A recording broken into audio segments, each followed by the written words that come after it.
Oh, it is. It is. First Donno Daily episode of 2022. I feel like I should be in a better mood.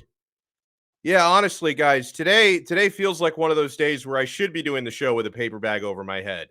But for those of you who watch this show religiously, you remember a few weeks ago, I ceremonially ripped the paper bag to shreds live on the show right after the University of Miami hired Mario Cristobal because I was so thrilled. So I need to make myself a new paper bag. Honestly, I should have done that already with the way that the Dolphins played yesterday, with the way that Brian Flores coached, with the way the multiple offensive coordinators called the game, and yeah, with the way that Tua Tagovailoa played. Woof. I should have made a new paper bag to put over my head today. And what do you mean, make a paper bag, Donno? You know, cut the eye holes, cut the mouth hole. I got to get another one of those, man, because the Dolphins are putting me to that kind of misery. Do not shoot the messenger, but I highly suspect Stephen Ross and the Miami Dolphins are going to go back in for Deshaun Watson this coming off season. Don't shoot the messenger. I'm not saying I want it. I'm not saying this is how they should approach the quarterback situation, but this is how I expect things to go. And I will tell you why. Before I tell you why, I want to remind you great people out there to please support our awesome sponsors. Let's ring in 2022 the right way at the Quarterdeck Seafood Bar and Neighborhood Grill.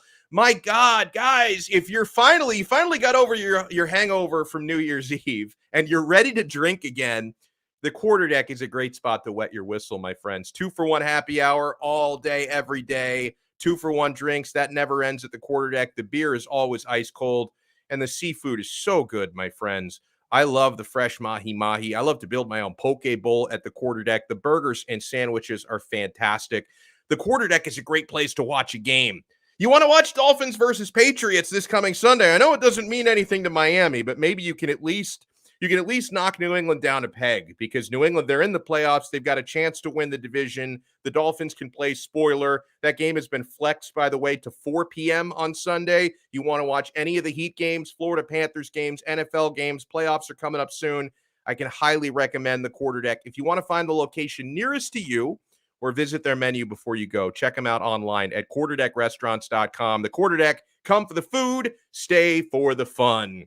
And guys, let's get the new year started right by winning money, parlays, live betting, props at our official sportsbook, betus.com. BetUS is a full-service sportsbook. It is available in Florida. Yes, it is available in Florida, guys. Sign up at betus.com and bet on the NFL, NHL, NBA, college football. We still have the national championship game coming up, SEC, baby. All UFC fights, you can bet all of it at betus.com, and we have the best bonus in the industry for you at America's favorite sportsbook. Sign up with our code 5RSN125. That's 5RSN125 and get a 125% sign-up bonus when you deposit with our code 5RSN125. You bet, you win, you get paid. BetUS.com. A lot of great people in the chat. I was having long conversations even before the show started in the live chat. The live chat opens hours before the show even starts. And I was talking with Lewis Sung Sr. I was talking with G.A. Canes fan. Big Dan 305 came in early to wish us a happy new year. We see good people like Chris at the Fins tailgate, Cliff, my dude, Zachary B, and others. We'll do the full shout outs at the end of the show, but it's great to see so many people jumping in. So I am fully expecting, and Finn's Tailgate wrote a message. I should probably read this because I think he's spot on that. I don't know where it went. Oh, here it is. Here it is. They've been on the phone with Houston since about 4:30 p.m. yesterday. I'm expecting Stephen Ross, like it or hate it. I expect Stephen Ross and the Dolphins to go back in for Deshaun Watson, you know, of course, pending his legal stuff. And there's no guarantee that gets sorted out, by the way. But if they can get that sorted out by March 15th, I think is when the league year opens, I'm expecting the Dolphins to go back in. Think about it. Your 81-year-old owner, he reluctantly 3 years ago agreed to a demolition and rebuild when he was 78 years old. 3 years later, into that demolition and rebuild, the results on the field are essentially the same. The problems are virtually the same. Now, the defense has gotten better.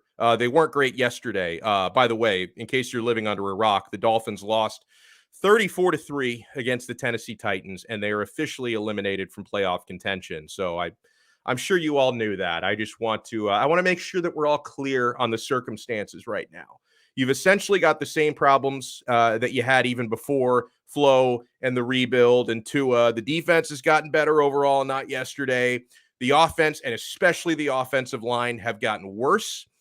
The quarterback situation, it's objectively not any better right now than it was with Ryan Tannehill. It's not any better right now than it was 3 years ago. So it would not shock me whatsoever if the 81-year-old owner of your team directs his football people to change up the strategy completely and use their draft assets. You still have a lot of those in trades for people like Deshaun Watson, and to use all of your salary cap money. The Dolphins are going to have the most salary cap money in the NFL this coming offseason. So use your salary cap money on expensive free agents, and then the draft picks that you have left after making big trades, you use it on positions like running back, because it's obvious the Dolphins need something there. Now, well, and Marcus writes in, I think he means to say Tua worse than Tannehill. Certainly looked that way yesterday. We'll get to it. So with Tua Tagovailoa, the two biggest games of his NFL career so far, last year, Week 17 against the Buffalo Bills, playoffs were on the line. He was horrific, and the Dolphins lost by 30. This year, Week 17 against the Tennessee Titans, playoffs are on the line. Tua was horrific, and the Dolphins lose by 31. The Tua stands. And by the way, for those of you who want to scream at me in the chat, I'm going to get to everything else that went wrong. The quarterback play was diabolical, but I get it. That wasn't the only reason why the Dolphins lost yesterday. We'll get to all of it. I wanted to tackle Tua and the quarterback situation before we get on to everything else. So the Tua stands today, and Tua non. They're super pissed and super defensive, and they're going after whether it's the skeptics like me, because I'm not a full-on hater, I'm a skeptic. Whether you're a skeptic like me or you're a full-on Tua hater like some of you are in the chat, they're going after us for having the audacity to actually judge Tua after yesterday's performance. How dare you go after Tua Tagovailoa? Sorry, folks, but that's how it works when you play quarterback. It's the most important position on the field. It's not the only position on the field, but it's the most important position in football. When your quarterback fails miserably in a big spot and he hasn't yet proven anything in this league, he's going to get judged. You can put your big boy pants on and deal with it today. Now, I know that for the Tua stands out there, you're getting defensive today because you all rushed onto NFLshop.com the night that he was drafted, and you ordered Tua jerseys for your entire family. Some of you probably sleep in Tua bed sheets, so you want the guy to succeed so badly because you've invested time in rooting for him. You invested money in his products. But right now, I need you to take the red pill, free your mind to the real world just for a moment. Yeah, Tua Tagovailoa had some really, really good games during the 7-game winning streak. Had some really good games against really bad teams. And unfortunately, yesterday, why I'm judging him at least a little bit, unfortunately, he couldn't back those performances up in Tennessee against a very good team, better than any of the teams you beat during the streak. You know, Baltimore in that mix as well. But Tennessee was the best team you'd faced in 2.5 months, okay? And when it mattered most, Tua was terrible yesterday. Now, there have been plenty of times throughout the season when the Tua haters have sounded silly and crazy. And that's why I've never been a full-on Tua hater, because there have been times where you're looking for stuff and you realize that the Tua haters have sounded at times like flat earthers, where they're clearly trying to make you believe things that don't exist. They're making up their own facts. They're selecting facts to fit their arguments. There have been plenty of times when Tua haters have sounded silly. The hate got very over the top, especially while this team was winning 7 straight games. But do you want to know who sounds silly today? The people who sound silly today are the blind Tua stans who are actually defending that performance yesterday. You hear things like, well, Flo and the OCs, they coached a terrible game. And they did, by the way. His offensive line is terrible. They are. What's he supposed to do? The weather was terrible also. That's why he couldn't grip the ball. Well, Both teams played in the same weather. The degrees didn't drop 20 when the Dolphins offense went on the field. The rain and the snow rain didn't magically start when the Dolphins got on the field. I didn't see our old pal Ryan Tannehill having any trouble gripping the football.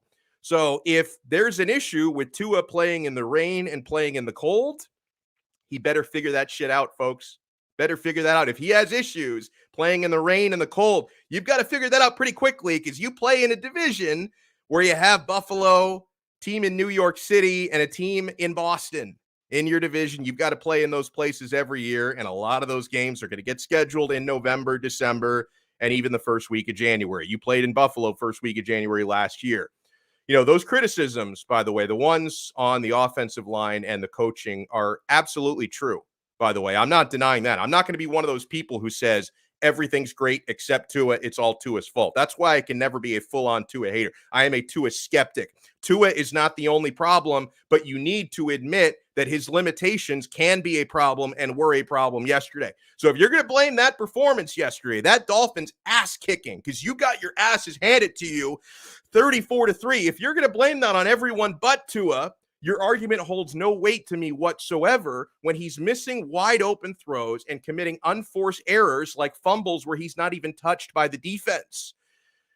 I was listening to Kyle Krabs on Locked On Dolphins this morning, and he made a comparison on that Tua fumble where he brings the hand back to throw and the ball just gracefully slides away for a turnover. That was a John Beck type of play there. Like, that was really bad. So if what you're saying is, for the blind Tua stands, the Dolphins can win with Tua, but only if you build him a great O-line. I'd love to have that, by the way, and a great running game, and even more great wide receivers, preferably guys who can stay healthy. You make the special teams unit more consistent, and you make the defense even better than what it already is. Then you can win with Tua. So if that's your take, you're basically telling me you don't think he's a franchise quarterback then. A franchise quarterback needs to be able to win with some limitations. Now, in Tua's defense, too many limitations. It's not fair for him to be running for his life every time he drops back to pass. That's not fair. You could still give me better than what you gave me yesterday. That's why quarterbacks sign contracts for hundreds of millions of dollars and other positions don't. A truly great quarterback can do more than take what he's given. He can actually mask some of your other problems. Now, Tua did some of that during the 7-game winning streak, didn't do any of that yesterday. And I will point out to people, by the way, if you want to make it sound like Tua has played just unbelievably well for 7 games prior to yesterday, he hasn't been good since before the bye week. He wasn't good against the Jets coming out of the bye week, but the Dolphins won, so we let some things slide. Was not good against a decimated Saints team the Monday night the week after, but the Dolphins won, so we let some of it slide. Your performances get magnified when it comes with a result like 34-3 yesterday with playoffs on the line. So if you're telling me you need to make the rest of the roster perfect, and then maybe you can win with Tua, you're basically telling me they never should have gotten rid of Ryan Tannehill. Now, Tannehill, he's got a nice gig in Tennessee. He can do some winning there, Ryan Tannehill. I can praise Tannehill's performance, but essentially where you set the bar yesterday was he didn't turn the football over. Like, he made a couple of important throws. The touchdowns he threw were super easy, wide-ass open tight ends, but Ryan Tannehill actually gripped the football. Ryan Tannehill orchestrated the offense, but he didn't have to do much. 120 yards passing? Like, Ryan Tannehill barely had to throw the football yesterday. He's surrounded by a better supporting cast. I get it. But at the same time, does anyone actually think Ryan Tannehill is going to take that team to a Super Bowl win? I don't. Now, yesterday, Tua looked an awful lot like the Kirkland signature brand version of Ryan Tannehill. So are we just circling in the mud? Do we have Tannehill 2.0? Now, Tua is certainly not the only reason why the Dolphins lost that game yesterday. Miami's offense was a complete mess, right? And unfortunately for Tua, he came in with that 70% completion percentage, top of the NFL coming in, 47% yesterday, missed too many makeable throws, fumbled 3 times, losing one of those for a turnover that I talked about, threw an interception, could have been more than one interception he threw. But the play calling was also horrific. They abandoned the run with a 7-point deficit. They abandoned the run in the second quarter. You were getting someplace, my friends, with Duke Johnson on the ground. Duke Johnson, 7 carries, 49 yards. He was busting off 16-yarders, 11-yarders, 10-yarders. Myles Gaskin had a nice pickup in that game. Like, you can say, oh, well, the Dolphins were playing for behind. They had to throw the football. Well, listen, the game got away from them in the fourth quarter. They were in striking distance before that. They abandoned the freaking run when it was working. Some of the tricks that they were calling, those double reverse flea flickers. You had Mike Gesicki try to throw a deep ball. Like, I can complain about Tua. Mike Gesicki's not taking his job anytime soon. That was a terrible throw into triple coverage. Like, the Dolphins were lucky that wasn't an interception, okay? The Miami run defense, really bad. You let Deontay Foreman rush for 132 yards and a touchdown. Tennessee had 198 team rushing yards. They emphasized the run. They focused on the run. That's what you need to do when it's 30 degrees outside and it's snowing and then the snow turns into rain and the wind is out. Like, you need to focus on the run. Tennessee committed to it. Miami didn't. The officiating was also horrible. I didn't bring that up first because I don't want anyone to think I'm blaming the referees. Like, that the Dolphins could have gotten all the calls yesterday and still lost that game by 2 or 3 touchdowns. But the officiating was really piss poor. The PI on Nick Needham was BS. The PI that wasn't called when Devontae Parker gets mugged. And then to add insult to injury, not only do they not call a clear pass interference, then Devontae Parker complains about the official being blind, and then he gets a flag thrown on him for complaining. So that was a double whammy. That was a 30-yard penalty, essentially, because instead of moving forward 15 yards, they move you back 15 yards from the original spot. That was awful. That was terrible. All right, let's if there's anybody who can talk me off the ledge a little bit, if there's anybody who can do that, it's this man, Alfredo Arteaga, from 3 yards per carry. And Alf, I know that one of the things that bothers you is when people make everything like a referendum on Tua every week. Now, I opened the show saying this is not what I want to happen, but I'm fully expecting your 81-year-old owner to go back in for Deshaun Watson in a couple of months. Are you expecting that as well, or do you think they're actually going to stick with Tua for another year? I think that there's going to be a drumbeat from the media, and it'll start pretty soon. And then the owner is going to revisit the whole Watson thing. And then there's some events that will transpire in February, mainly some legal events that are going to give some clarification. And if he does clear up all his legal issues, I do expect this team to revisit the whole Deshaun Watson thing again. And who knows, maybe this time it'll cost a lot more.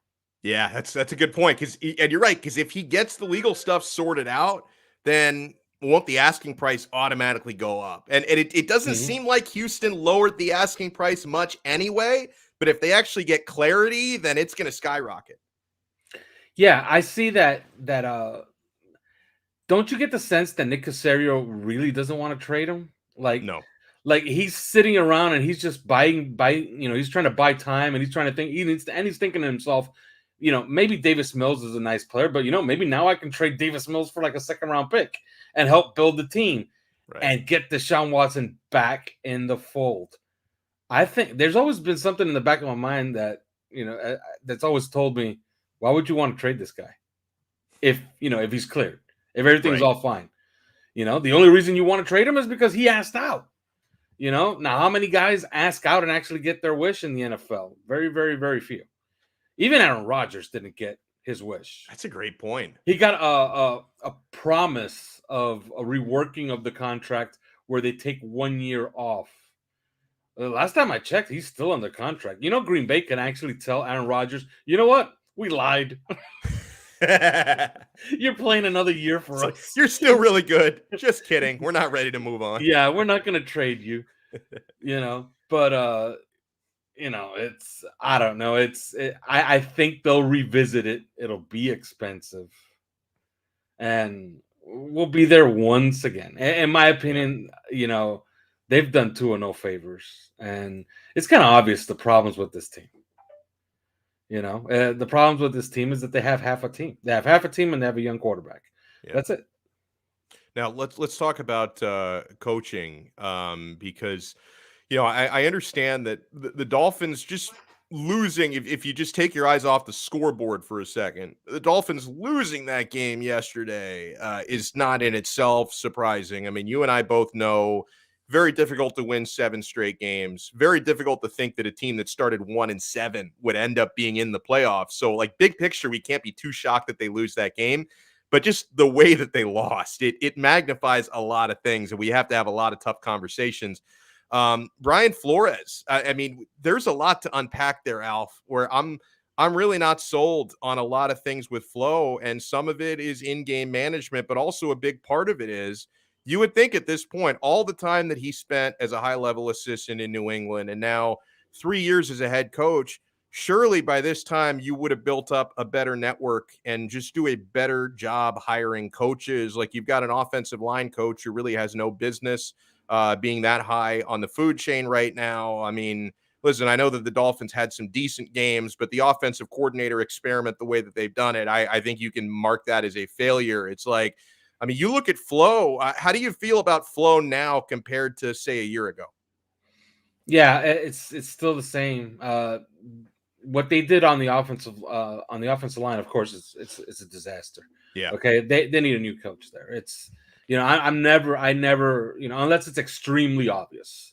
I'm talking Tom Olivedati in the early '90s, like that was extremely obvious. You have a top 5 offense year in and year out. You get into the playoffs and your defense gives up 45 points. It's obvious. You got to get rid of your defensive coordinator, right? I think this is one of those obvious points. I never like asking for people to be fired, but they need a veteran offensive line coach. That's just a fact. And as far as the OC situation, it's kind of obvious that they made a mistake, right? Mm-hmm. The numbers are worse this season. They just are. They added a little bit more talent. They tinkered with the offensive line and actually screwed it up. Okay. And they scored less points this year. Those are just facts. Okay. And then you kind of had the vibe that they were changing things up as time went on, because the offense did look mighty different the last 4 or 5 weeks with George Godsey. It looked a little bit more creative, a little bit more forward looking. Where were all these corner routes all of a sudden? Including one that he dropped on Waddle yesterday, which was a beauty. Yeah. And then, you have those moments. Like, you have that great play, and then the play calls that followed it. I don't know, man. Terrible. Maybe they had a bet on the game or something. Maybe what we need to do now? Let's have Mike Gesicki was nervous. Yeah. And by the way, the game finished right on the under, by the way, right? Because it was 34-3, right? So it was 37, right? Wow. So it finished right on the under. So maybe Godsey had the under and said, "Oh, we can't have this 50-yard gain to Waddle because we score a touchdown here. This thing could go over." Those subsequent play calls, like, that's going to go on the reel. Like, the owner's not an idiot. The owner, I hope his TV was working yesterday as he was watching this. I don't know if he was in the stadium or not, but if he's watching this and he's watching it like anybody else, he's like, "What the hell are we doing here?" Yeah. Like, it's fundamental stuff, man. But, it is what it is. It's going to be another entertaining offseason. And I highly recommend everyone be following Alf on Twitter at Alf_Artiaga. Your Twitter timeline, it's been lit today. Can you lit like a dumpster fire. And listen, I enjoy it. The funny thing about me is, like, I'm kind of like I'm like the Joker in The Dark Knight. I just want to watch the world burn. Like, I really, like, I see all these people getting, like, all depressed over social media because somebody insulted their sports team and got into an argument with them. Sports are my life in a way because it's my profession, but for some reason I don't take it seriously enough to get so upset by these debates, like, oh, the Tua stands and the Tua haters, and people get very emotional. And I see people getting emotional arguing with you today on Twitter. Can you give us the Reader's Digest version? Like, why are there so many idiots churning up in your timeline today? People seem to think that I have a lot of power. Like, I hold the levels of the levers of power in Miami Gardens. Notice how I didn't say Davey, right? I called it right this time. Fair. Okay. So, I run the Dolphins. So whatever I say is what's going to happen next. So if I want to build up the offensive line and build a running game and get 2 or more weapons, well, then I'm part of the problem, right? Because they're obviously going to listen to me and they're going to do what I want, right? And if I don't want Deshaun Watson, I'm screwing it up for them. I'm messing up their football team. You understand, Donno? I'm screwing up their fun. They want Deshaun Watson, and I'm keeping them from having Deshaun Watson. So therefore, I'm the bad guy, and you just got to get on Twitter and let me know that what I'm doing is not right. And they're gonna lodge a complaint. They're gonna lodge a complaint with 5 Reasons HR and Ethan Skolnick and whoever else. And it's funny. I especially like the people that want me to get fired. And I hate to break this to you, but the day I fire myself is the day I'm retiring, because I'm like kind of self-employed. You know what I mean? So and nobody really can fire me. That's true. And listen, I've lost a lot of faith in Tua, and yesterday was really discouraging. But I have my mind open enough where I actually think, and now I'm going to get people mad at me, Alf. I'm going to get in the crossfires of what you've been dealing with. But unless something happens between now and mid-March where we find out, you know what?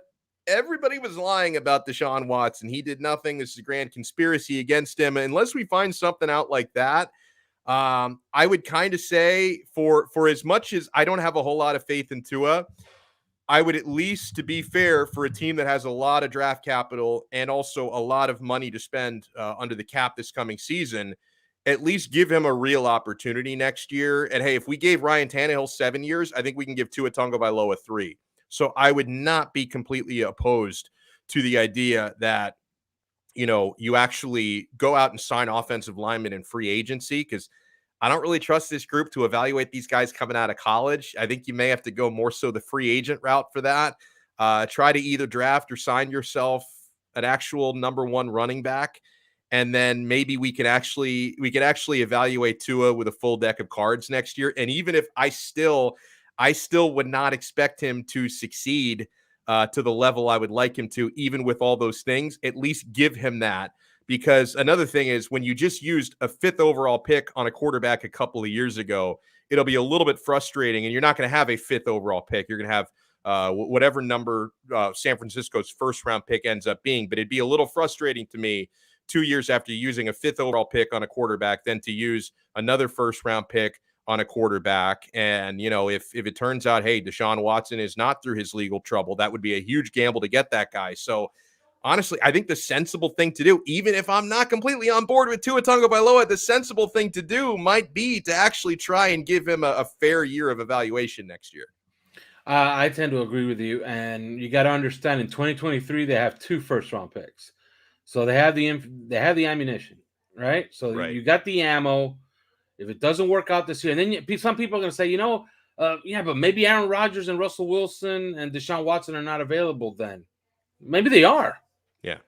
Maybe Aaron Rodgers wins a Super Bowl this year, and who the hell wins a Super Bowl and decides, you know what, let's not try to do it again. Very few teams have done it. Okay, in the history of the sport, we're talking about what? The Steelers, Dolphins, and Patriots. That's it, right? Those are the only teams to ever repeat. So let's say Green Bay goes out and wins the Super Bowl. You think Aaron Rodgers is just going to walk away? No, he's going to play another year in Green Bay. Then he'll be available in 2023. Then you could use your 2 first-round picks. Same thing for Russell Wilson. Maybe Russell Wilson sticks around a year in Seattle. You never know. And you don't know what happens with Deshaun Watson. You don't know if next year he's cleared or he settles a couple of cases, and the NFL comes down hard. Right. And let me real quick on Russell Wilson. Do you think he's still the same guy? Obviously, I would love to have Aaron Rodgers. It's just I don't believe it could really happen. If the legal stuff wasn't an issue with Deshaun Watson, I'd love to have him because he's still very young. But I don't know. I kind of think Russell Wilson is a little bit too close to finished in my eyes. Do you disagree? You got to understand that he had a severe finger injury this year, and since that game, he hasn't been the same.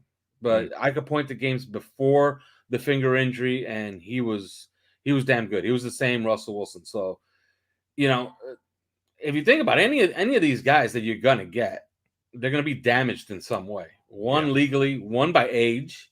Because you get Aaron Rodgers, you understand you're getting for a 2-year fling. Like this is all in, balls out, trying to win a Super Bowl inside of 2 years. That's basically what you'd be doing with Aaron Rodgers. Russell Wilson, he's older. He's a guy who's taken some hits. So, you're really talking about a 5-6 year window with Russell Wilson. You're not talking about 10, 12 years. So all of these guys are going to be a little bit damaged, Now, I will remind people, even those who accuse Alf of being some kind of a Tua apologist. I think it was either after the Jets game or after the Saints game or maybe both, where you said it like you thought Tua played really badly. I thought he didn't play well in either of those games, and obviously he played horrifically bad yesterday. So what was your evaluation? I mean, obviously people will say, well, look how much trouble he had gripping the football in the terrible weather. But listen, to me, it's the NFL. You're going to have to play bad weather games, and you're in a division where you have to go to Buffalo, New York City area, Boston area every single year. You're going to have bad weather games. I can't use that as an excuse, Alf. So with everything, with the whole cornucopia of Tua's performance yesterday, how did you evaluate it? Yeah, when people talking about the bad weather and Tua and etc., they're really talking about Buffalo because he went to New England and won. He went to New York and won. So it's really about Buffalo. They don't match up well with Buffalo. They lose to Buffalo every time. Uh, Tua's performance yesterday was bad. It's simple as that. And you never want to blame one guy Right. for a loss, and you never really do. Okay, even when it's kind of obvious that the guy is short circuiting every single effort you're making. But yesterday's game had to have been put. If you're going to assign a percentage, it has to be an extremely high percentage.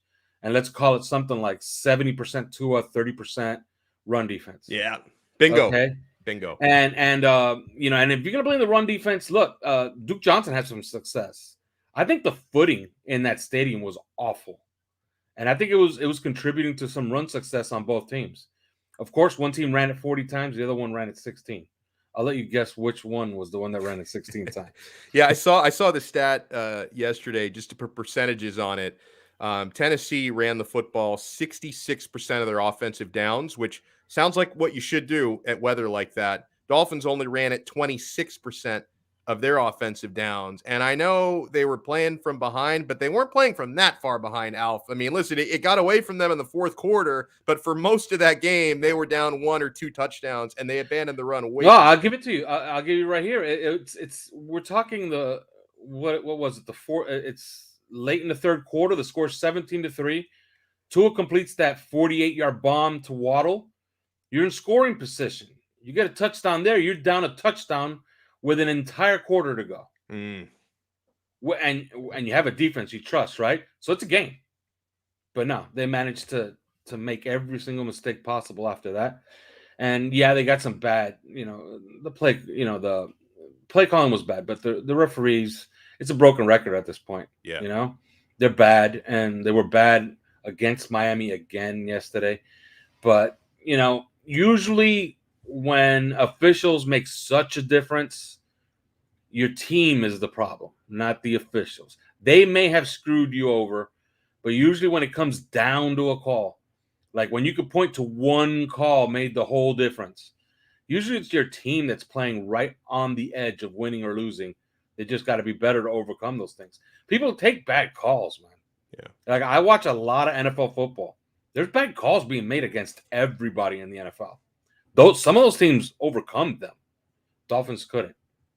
Well, and even like and yesterday, like the Dolphins played so bad, I felt, and I complained about some of the calls. Don't get me wrong. I was especially pissed about the no call on Devontae Parker on the pass interference because that was a double negative. Because not only did they not call a clear pass interference, they then flagged Devontae for complaining about the call he should have gotten. So that was basically a 30-yard penalty. Like that was awful. But at the same time, I can only complain at least yesterday about the officiating so much because with the way the Dolphins played, they could have gotten every call and still lost the game. So it's Mhm. like I wanted to make sure I didn't lead with that because I'm sure you've seen this before, Alf. Like, God forbid it was a terrible Dolphins performance. God forbid we lead off with the officiating. People say, "Oh, there, Dolphins fans making the excuses. They're blaming the referees." No, I mean, the Yeah, it was a Dolphins could have bad, gotten every call.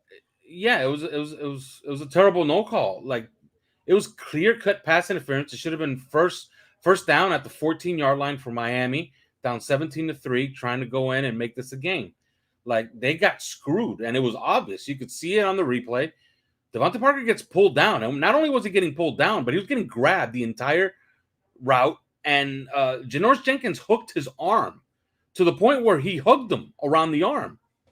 For whatever reason, they didn't think that that mattered. The referee looked at it and did not make the call. Right. But in the end, I don't think it would have made a difference. Like, when you don't play as well as you did and your quarterback didn't play as well as he did, it's not like the Raider game, where the Raider game you could point directly. You could go, that call that you didn't make on the PI cost us the game, period. Because that was in overtime. You make that call, it's 1st and goal at the 1 yard line in overtime, and you have a reasonable chance. You're scoring points there to win the game, right? Yeah. Okay. So I don't know. You can't blame the referees yesterday. They didn't deserve the win. And you know what? It's the conversation that we're having right now. It's so unfortunate because, the Dolphins put themselves into a must-win situation at Tennessee, and then it would have also still been a must-win situation next week against New England. If we could have only found a way to beat the Jacksonville Jaguars and the Atlanta Falcons, we would have already been a lock into the play. That's what's so frustrating about this, Alf, is that if the Dolphins could have won 2 very winnable games, especially the game against Jacksonville. I mean, I know that the Dolphins aren't the only team to lose to the Jaguars this year, but it was very, very embarrassing. Like, you look at the missed opportunities, obviously you magnify the ones that come at the end of the season, but if they could have only taken care of business in those games back in October, we would be having a much different conversation right now. Absolutely. It's that cold game, but you pay for all your sins, right? In the NFL, I said this yesterday. I tweeted this out yesterday. You pay for all your sins in the NFL. The mistakes you make in September always come back in December. You Right. see it. And you'll make a mistake in October. You'll forget about it because you put together 6 wins or 7 wins in a row. And then you lose a game against Tennessee. And then you think back and the difference between how I'm feeling right now about this team and how I will feel about this team going forward was really that one game in October where we screwed up. We made the wrong call. We got a bad call. We threw a bad interception. We fumbled. It's always, every game. I know it's a cliche, but in the NFL, I think that's what makes it so special. Mm-hmm. Every game matters. You really never outrun your mistakes, ever, in the NFL. By the way, your reaction to Antonio Brown yesterday, and listen, I know that anytime there's clearly a mental health situation there, I think that's 1,000% obvious. Just me reading between the lines, like I wonder if CTE comes into play for him as well. But that was one of the most ridiculous scenes that I've ever seen in my life. When I first started watching that video, I'm like, he's like stripping down and he's just leaving. He's just out. Like, oh my! Have you ever seen anything like that? I don't know if you heard the background of this, but supposedly he's standing there next to Arians. And have you ever been on the sideline of an NFL game or even a college game? College game, yeah. Okay, it's kind of hectic because especially when you're making the play calls and in the modern game, all right? And especially in the modern game where you have so many specialized personnel groupings. When those personnel groupings get called out, you got to run into the field. You got 25 seconds to get your personnel grouping out there, make the call, line up, and execute it, okay? You don't have all the time in the world. Supposedly, they kept calling his name, and no Antonio Brown kept running onto the field. He had an ankle injury on Thursday and Friday and did not practice. Arians looked at him and told him, and all of this is coming from NFL Network, okay? Mm-hmm. So we got to assume that they're accurate, right, in what they're reporting.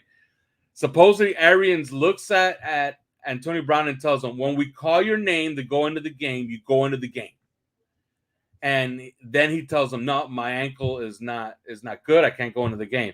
And supposedly Bruce Arians cut him right on the field. Oh my God.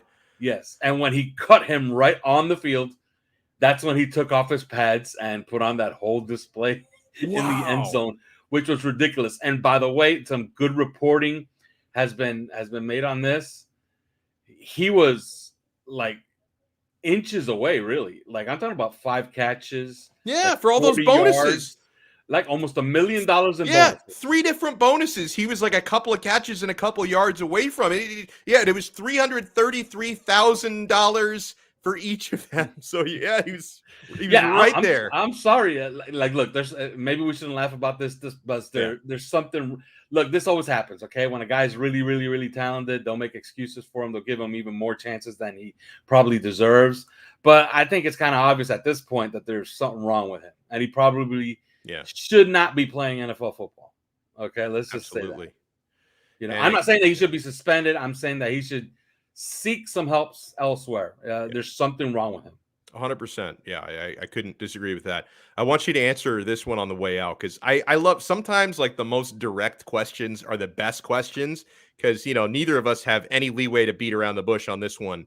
Byron asks, out of 10, what is your confidence Tua is the guy and will develop to be a top 10 quarterback? After you see what happened yesterday, it's the second time really where he's playing in a big game, and he comes up empty, right? So it has to be knocked down a notch. So it's still at 6. I'm at a 4.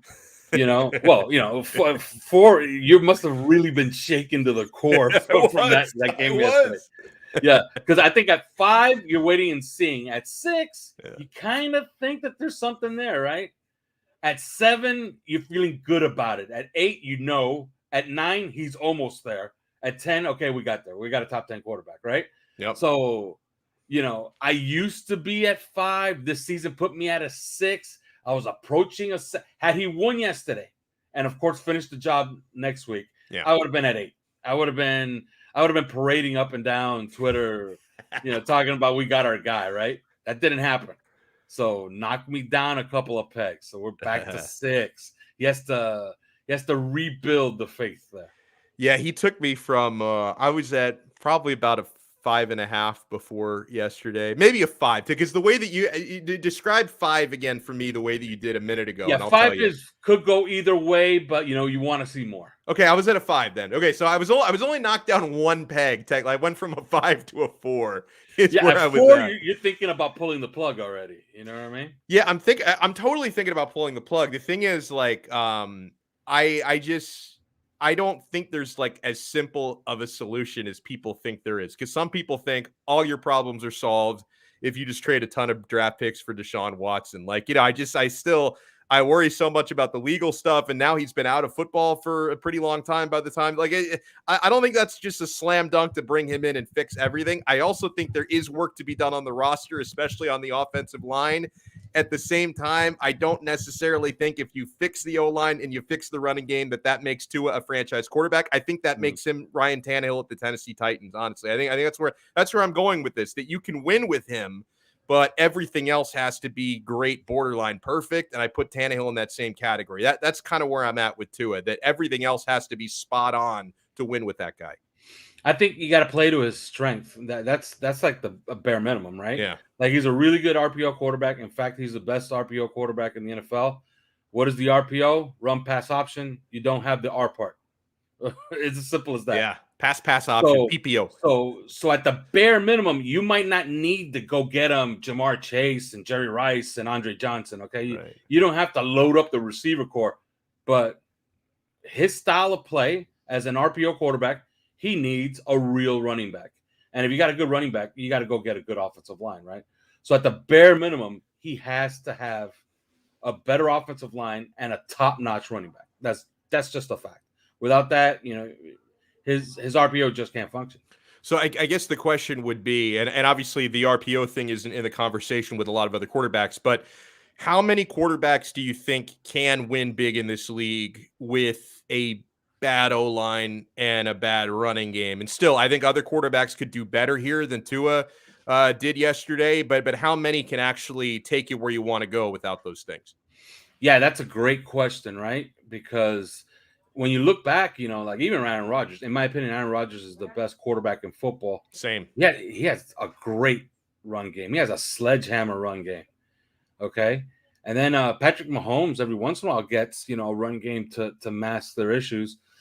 But yeah, I guess that would be the one guy. It would be Patrick Mahomes. He can will a team to 24 points, and 24 points, man, over a large sample. I'm talking about the last 15 years of the NFL.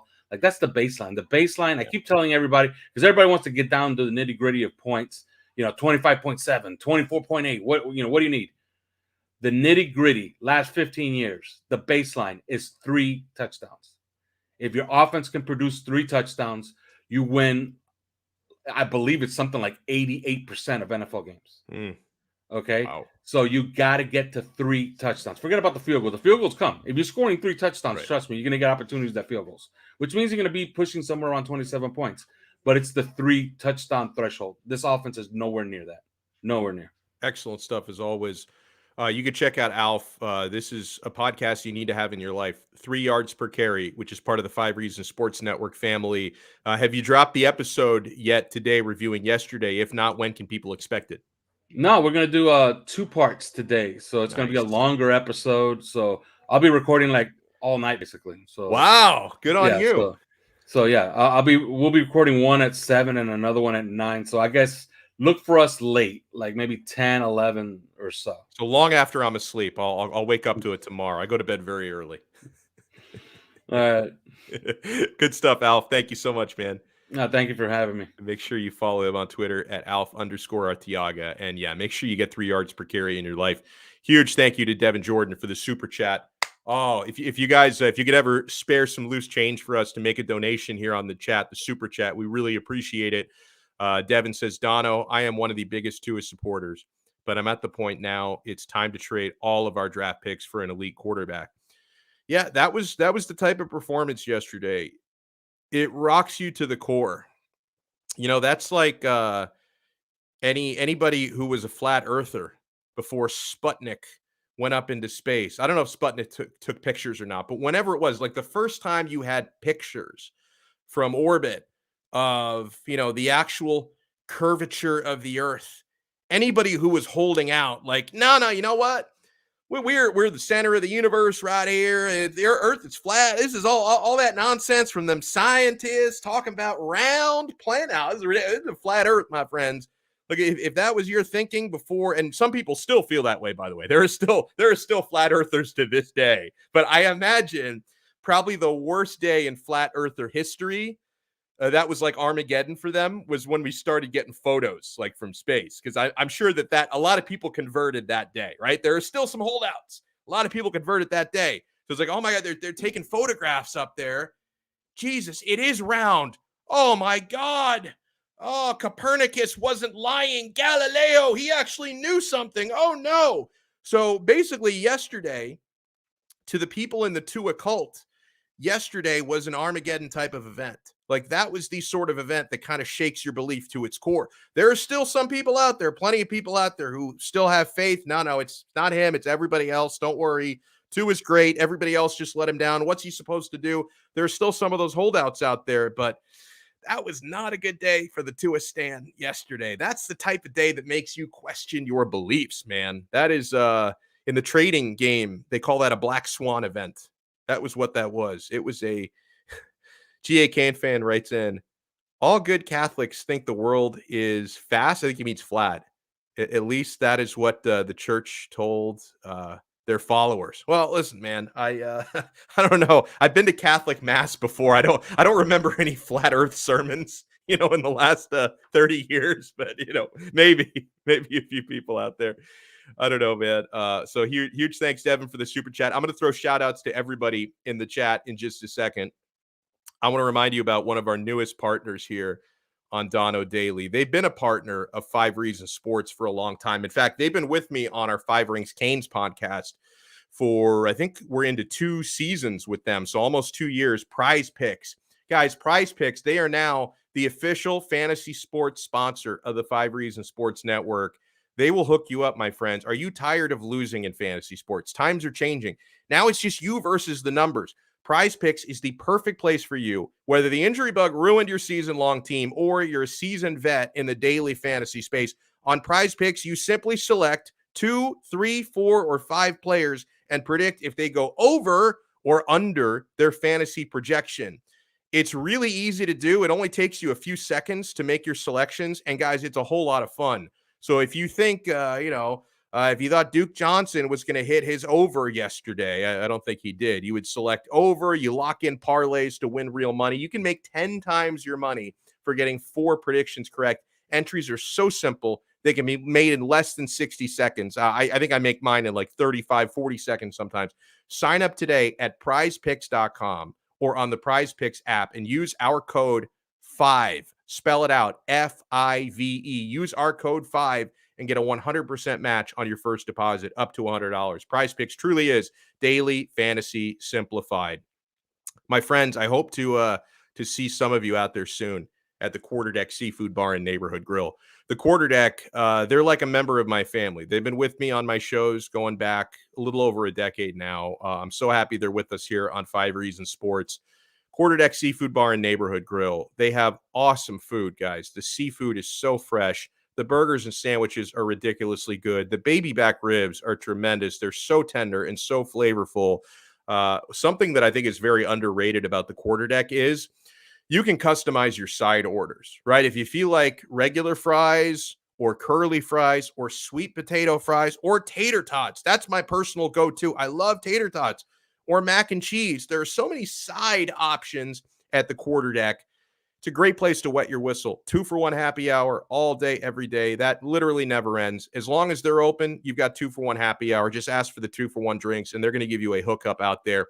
It's an awesome place to watch every game. You know, NBA, NFL, college football. You want to watch the national title game out there. UFC pay-per-view fights. They have every UFC pay-per-view fight for zero cover charge. So if you want to find the location nearest to you, they're all over Broward County. Visit them on the web at quarterdeckrestaurants.com. You can also check out the menu at their website. The Quarterdeck, come for the food, stay for the fun. That's quarterdeckrestaurants.com. And betus.com.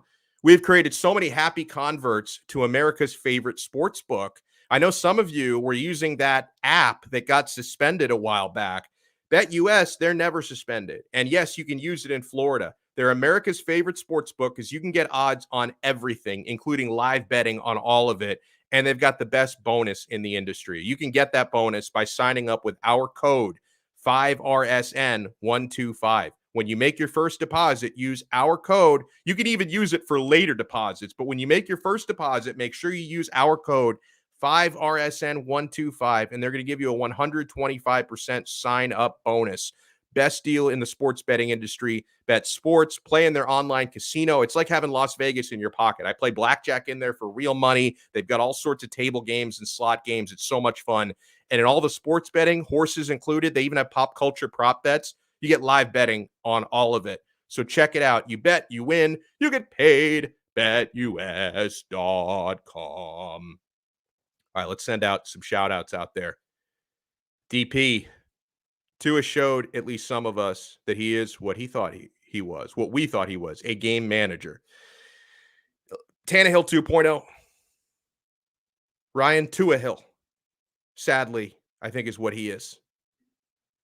Samuel Rosa, thank you so much for tuning in.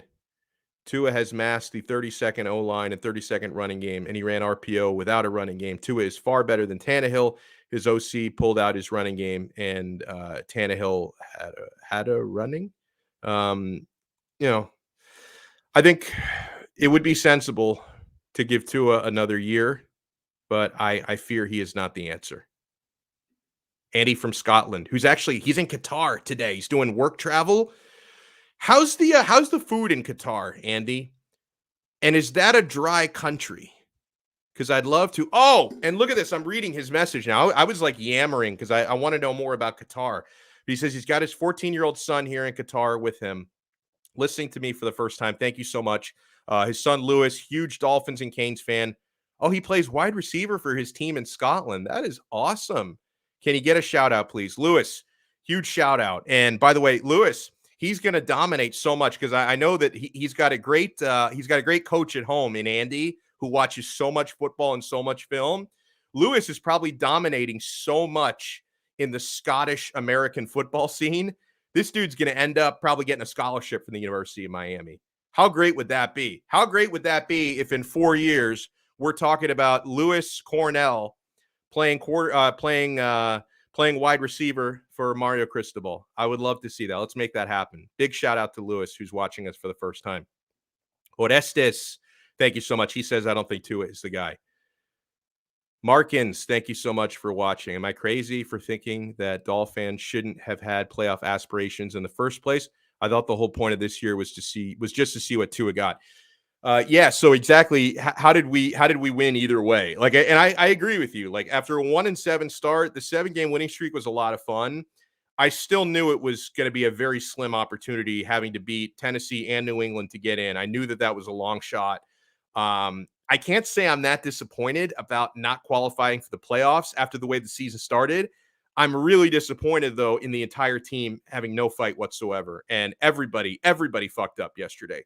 Coaching, play calling, which is part of coaching, yes. Special teams, run defense, offense, offensive line, quarterback play. Like the running game was actually working, and then they just stopped doing it. Like there was a lot of blame to go around where yesterday was like a black swan event. And this is now 2 years in a row. 2 years in a row, games on week 17 on the road. Last year it was in Buffalo.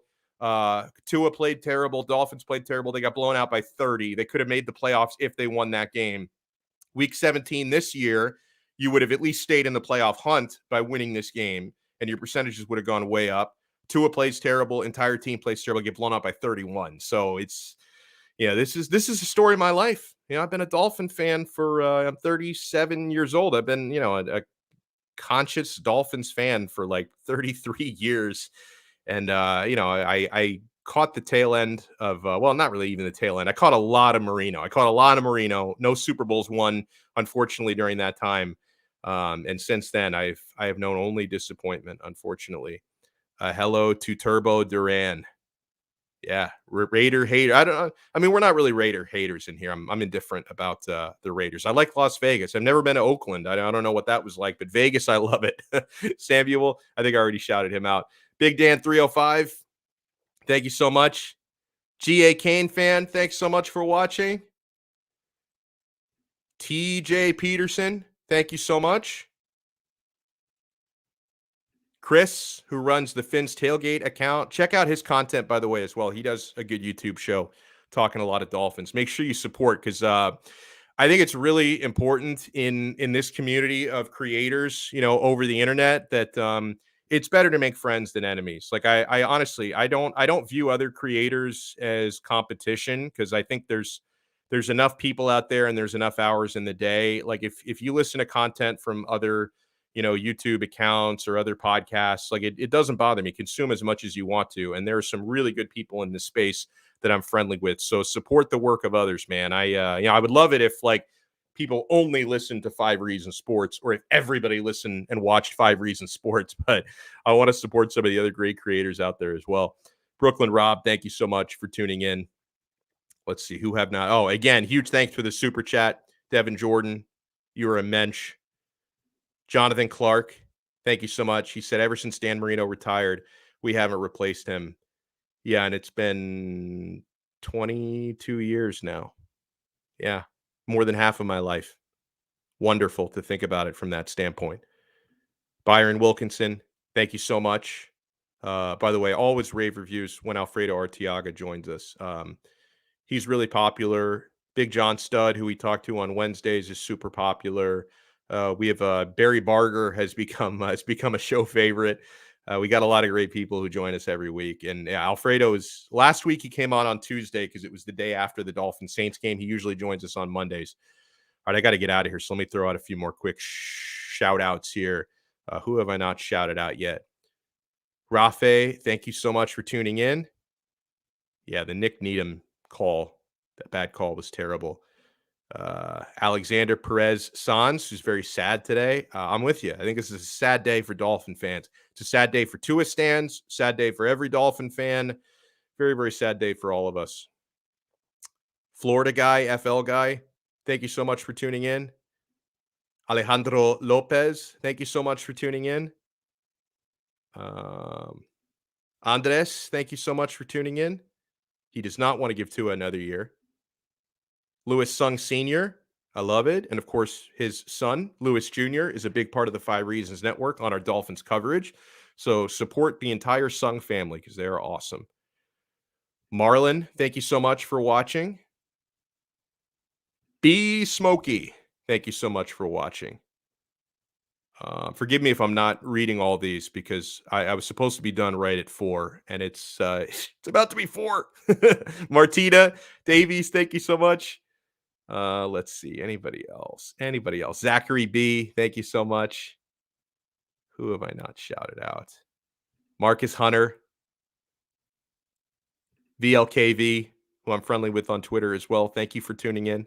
At least Devontae Parker didn't take off his clothes like Antonio Brown. Cliff Esmeal, thank you so much. Great dude. McLean, thank you so much. And Joseph Rodriguez, thank you so much. Herm, thank you so much. Any relation to Herm Edwards? Probably not, because that's a first name, not a last name. Who else? I try to get everybody in. I'm gonna skip somebody by accident, so please don't take it per. Like if you're watching this, like he shouted out everybody but me. Everybody else got a shot. I didn't get a shout out. I don't do it on purpose. I just, I'm gonna miss somebody. Panther Pori, thank you so much. Michael Rodriguez, thank you. Anybody else new? Anybody else? See, once you get to like the beginning, it's hard to know who have I not shouted out yet. Who have I shouted out already? Gabriel G, thank you so much. Let's see. I think we're almost to the end. No, I always feel like I'm at the end, and then it just keeps scrolling. Today was a busy day on the chat. I think anytime you're talking to all right, I think I'm at the end now. All right, so I think that's all. That's all she wrote for today.